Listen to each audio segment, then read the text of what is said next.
నమస్కారం. City cable CPC న్యూస్కు స్వాగతం. ముందుగా ముఖ్యాంశాలు. బీసీ వర్గాల పట్ల పాలకుల నిర్లక్ష్యాన్ని తీవ్రంగా ఖండిస్తూ చేపట్టే చలో ఢిల్లీ కార్యక్రమంలో పాల్గొని విజయవంతం చేయాలి.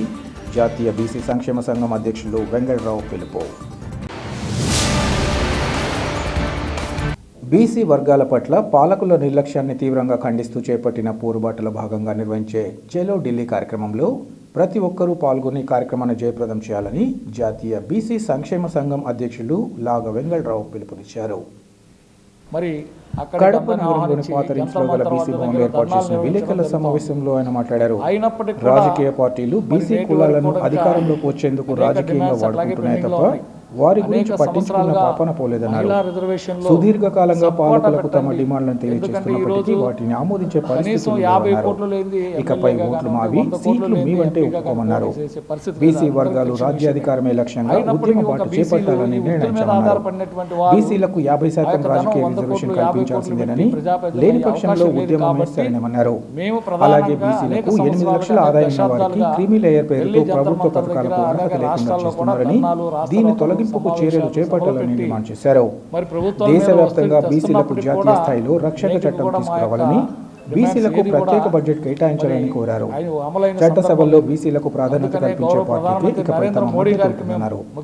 రాయలసీమలో రెడ్డి సామాజిక వర్గాలకే అధిక ప్రాధాన్యత ఉందని, అత్యధిక ఓట్లు ఉన్న పదవుల విషయంలో రాజకీయ పార్టీలు మీనమేషాలు లెక్కిస్తున్నాయని అన్నారు. ఇలా అనేక అంశాలకు బీసీలకు తగిన న్యాయం చేయాలని పిలుపుతో ఈ నెల 16న చలో ఢిల్లీ కార్యక్రమాన్ని చేపట్టి జంతర్ మంతర్ వద్ద తాడోపేడ తేల్చుకుంటామని తెలిపారు. ఈ కార్యక్రమంలో బీసీ సంక్షేమ సంఘ నాయకులు, బీసీ వర్గాల ప్రతినిధులు, ఎస్సీ ఎస్టీలకు ఏ విధంగా అయితే రిజర్వేషన్లు ఉన్నాయో ఈరోజు సమాజానికి సేవ చేస్తున్నటువంటి ఈ కులాలని మాత్రం పూర్తిగా రాజకీయ పార్టీలు విస్మరించాయి. కాబట్టి దేశవ్యాప్తంగా మేమందరం కూడా గౌరవ ప్రధానమంత్రి శ్రీ నరేంద్ర మోడీ గారికి కూడా తెలియాలనే ఉద్దేశంతో అనేక సంవత్సరాలుగా మరి ఢిల్లీ జంతర్ మంతర్ దగ్గర చలో ఢిల్లీ అని చెప్పేసి ఆంధ్రప్రదేశ్ నుండి, తెలంగాణ నుండి, కర్ణాటక అనేక రాష్ట్రాల నుంచి కూడా మరి అక్కడికి అందరిని ఆహ్వానించి జంతర్ మంతర్ వద్ద దగ్గర ధర్నాలు నిర్వహించడం జరుగుతోంది.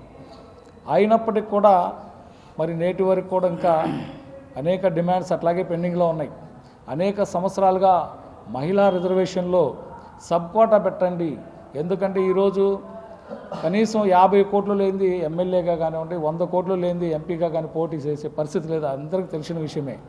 అయినప్పటికీ ఒక బీసీలు ఈ వృత్తుల మీద ఆధారపడినటువంటి వారు ఆ యొక్క ధనం 100 కోట్లు 50 కోట్లు పెట్టి ప్రజాప్రతినిధులు అయ్యే అవకాశం లేదు. కాబట్టి మేము ప్రధానంగా అనేక సంవత్సరాలుగా, అనేక దశాబ్దాలుగా ఢిల్లీ జంతర్ మంతర్ దగ్గర అలాగే రాష్ట్రాల్లో కూడా ధర్నాలు, రాస్తారోకలు, సమావేశాలు, సభలు పెట్టి మరి ప్రభుత్వాల మీద ఒత్తిడి తెస్తున్నప్పటికి కూడా నేటికి కూడా మా యొక్క డిమాండ్స్ ఏది కూడా మరి అమలైన సందర్భం లేదు. అందుకనే గౌరవ ప్రధానమంత్రి నరేంద్ర మోడీ గారికి మేము ముఖ్యంగా మీ ద్వారా తెలియజేసేది ఏంటంటే, చట్టసభల్లో ఏ అయితే ఈ 60% పైన ఉన్నటువంటి జనాభా దేశవ్యాప్తంగా చూస్తే సుమారుగా 3700 కులాలు ఉన్నాయి, ఓబీసీ కులాలుగా, బీసీ కులాలుగా. మరి ఇంత జనాభా ఉన్నటువంటి ఈ వర్గాలకి సరైన న్యాయం జరగాలి అంటే చట్టసభల్లో 50% రిజర్వేషన్లు అమలు చేస్తే, ఎస్సీ ఎస్టీలకు ఏ విధంగా అయితే రిజర్వేషన్లు ఉన్నాయో ఈ బీసీలు కూడా ఆ విధంగా రిజర్వేషన్లు అమలు చేస్తే ఖచ్చితంగా ఈ వర్గాలు రాజ్యాధికారంలో భాగస్వాములు అవుతారని అది ప్రధాన డిమాండు. హైకోర్టు, సుప్రీంకోర్టులో కూడా బీసీలకి మరి ఖచ్చితంగా ఇది రిజర్వేషన్ అమలు చేయాలని చెప్పేసి మేము డిమాండ్ చేస్తూ ఉన్నాం.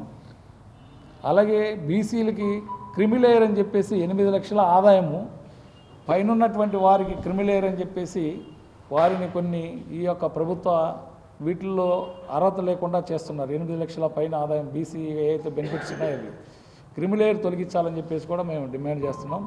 దాంతోపాటు దేశవ్యాప్తంగా అవమానాలకి, అన్యాయాలకి, దాడులు గురవుతూ ఉన్నారు బీసీలు. ప్రతి గ్రామంలో చూసుకుంటే మాకు అనేక కంప్లైంట్లు వస్తూ ఉంటాయి దేశవ్యాప్తంగా చూస్తే. మరి కాబట్టి ఎస్సీ ఎస్టీలకు ఏ విధంగా అయితే రక్షణ చట్టం ఉందో జాతీయ స్థాయిలో బీసీలకు కూడా రక్షణ చట్టాన్ని తీసుకురావాలని చెప్పేసి కూడా మేము డిమాండ్ చేస్తూ ఉన్నాం.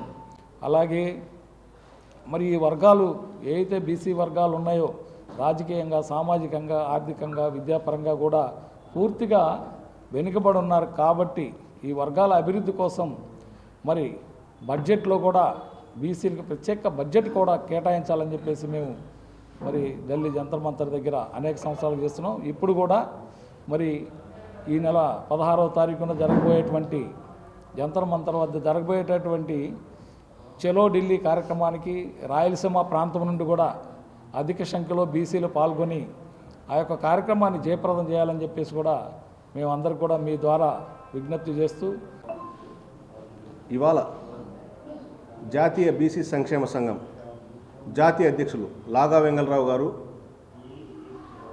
కడపకు విచ్చేసినటువంటి సందర్భంగా చలో ఢిల్లీ ప్రోగ్రాంకు కడపలో ప్రెస్ మీట్ పెట్టడం జరిగింది.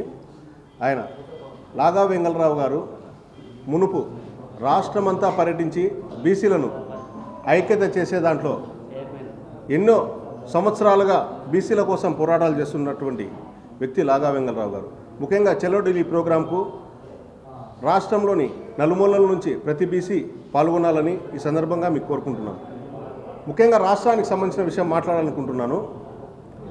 మనము బీసీల ఓట్లతో ఇవాళ చంద్రబాబు నాయుడు గారు ముఖ్యమంత్రి అయ్యి మన బీసీల రక్త మాంస మొత్తము బీడ్చి ఎముకలను బయటేసే విధంగా ఇవాళ మనందరికీ పెద్దగా ఉంటూ పీపీపీ అనే విధానంతో పీపీపీ పబ్లిక్ ప్రైవేట్ దీని గురించి పార్ట్నర్షిప్ అంటే పబ్లిక్ ప్రైవేట్ పార్ట్నర్షిప్ అంటే ఏంటంటే పబ్లిక్కు ప్రైవేట్కు పెళ్ళి చేస్తున్నారు. అతను ప్రైవేట్ సంస్థకు పబ్లిక్కు పెళ్ళి చేసి అది విడాకులు ఎప్పుడు వస్తాయో కూడా తెలియదు. మన బీసీలలో ఉన్నటువంటి డాక్టర్ చదువుకోకుండా ఎవరిని చేసే ఉద్దేశంతో ఈ ప్రక్రియను మొదలుపెట్టి ఎటువంటి పరిస్థితుల్లో బీసీ కులాలకు బలహీన వర్గాలకు ప్రతి ఒక్కరికి ఇబ్బంది చేసే విధంగా ఈ పీపీపీ అనేది ప్రభుత్వ వైద్యశాలలను ప్రైవేట్ పరం చేస్తూ చాలా ఇబ్బందికి గురి చేస్తున్నాడు. దీన్ని వెంటనే వెనక్కి తీసుకొని బీద ప్రజలకు మేలు చేయాల్సిందిగా ముఖ్యమంత్రి గారిని కోరుచున్నాము. లేని పక్షంలో ప్రతి నియోజకవర్గంలో కూడా బీసీలంతా తిరుగుబాటు చేసి అక్కడ స్థానికంగా ఉన్న ఎమ్మెల్యేల ఇళ్ల మీద దాడి చేసే అవకాశం కూడా ఉంటుంది. ఇది ప్రతి ఒక్కరూ బీసీలు గమనిస్తున్నారు. ఆలోచింపజేసి కొంచెం మార్పు తీసుకొని వచ్చి ప్రభుత్వ వైద్యశాలను ప్రభుత్వంలోనే నడిపే విధంగా చర్య తీసుకోవాలని ఈ సందర్భంగా కోరుకుంటున్నాను. జిల్లాలోని వేంపల్లెలో గల శ్రీ వాసవి కనకా పరమేశ్వరి దేవస్థానంలో ఆర్యవైశ్య సంఘం ఆధ్వర్యంలో గీతా జయంతి ఉత్సవాలు 3 రోజుల పాటు ఘనంగా నిర్వహించారు. ఈ సందర్భంగా 2వ రోజు ఆర్యవైశ్య మహిళా మండలి ఆధ్వర్యంలో ఆలయ అర్చకులు ఇంద్రగంటి ప్రసాద్ శర్మ సిద్ధాంతి నేతృత్వంలో 18 అధ్యాయాలు భగవద్గీత పారాయణం చేశారని ఆర్యవైశ్య మహిళా మండలి అధ్యక్షురాలు బచ్చు భాగేశ్వరమ్మ తెలిపారు. తొలుత గణపతి పూజ, శ్రీకృష్ణ అష్టోత్తరాలు, భగవద్గీత ఆవిర్భావ కథ శ్రవణం, సామూహిక భగవద్గీత పారాయణం తదితర పూజా కార్యక్రమాలను నిర్వహించామన్నారు. అనంతరం భాగేశ్వరమ్మ మాట్లాడుతూ మానవులుగా మనం ధర్మాన్ని పాటించాలని, ధర్మం అంటే బాధ భయం వదిలి ఎవరి సొంత బాధ్యతలు వారు నిర్వర్తించడమని గుర్తు చేశారు. భగవద్గీత సాక్షాత్తు కృష్ణ భగవానుడు బోధించిన జ్ఞాన గ్రంథమని ఈ సందర్భంగా పేర్కొన్నారు. ఇది హిందువుల పరమ పవిత్ర గ్రంథాలలో ఒకటని, సిద్ధాంత గ్రంథమైన భగవద్గీతలో వేదాంత యోగ విశేషాలు ఉన్నాయన్నారు.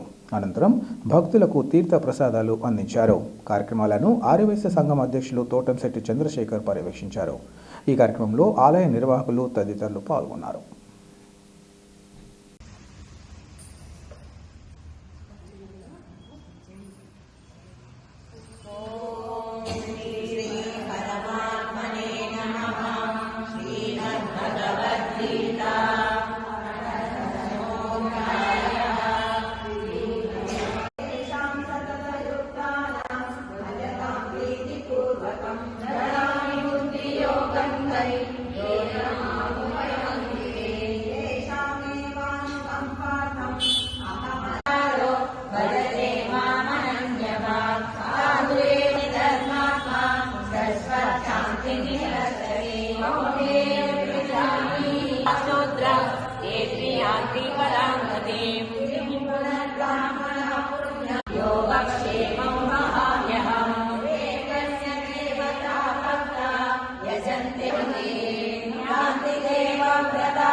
చిత్త విభ్రాంత మోహజాల సమా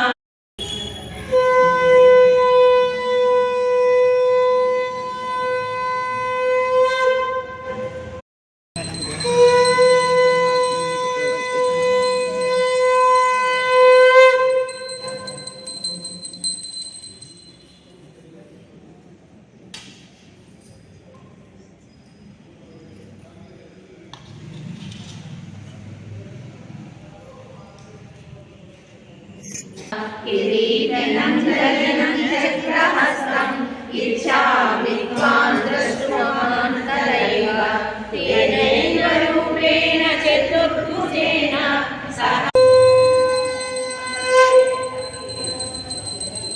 జగద్గురుం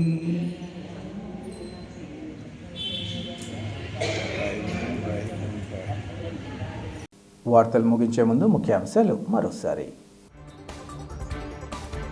బీసీ వర్గాల పట్ల పాలకుల నిర్లక్ష్యాన్ని తీవ్రంగా ఖండిస్తూ చేపట్టే చలో ఢిల్లీ కార్యక్రమంలో పాల్గొని విజయవంతం చేయాలి. జాతీయ బీసీ సంక్షేమ సంఘం అధ్యక్షులు వెంకటరావు పిలుపు. సిటీ కేబుల్ సిపిఎస్ న్యూస్ ఇంతటితో సమాప్తం. నమస్కారం.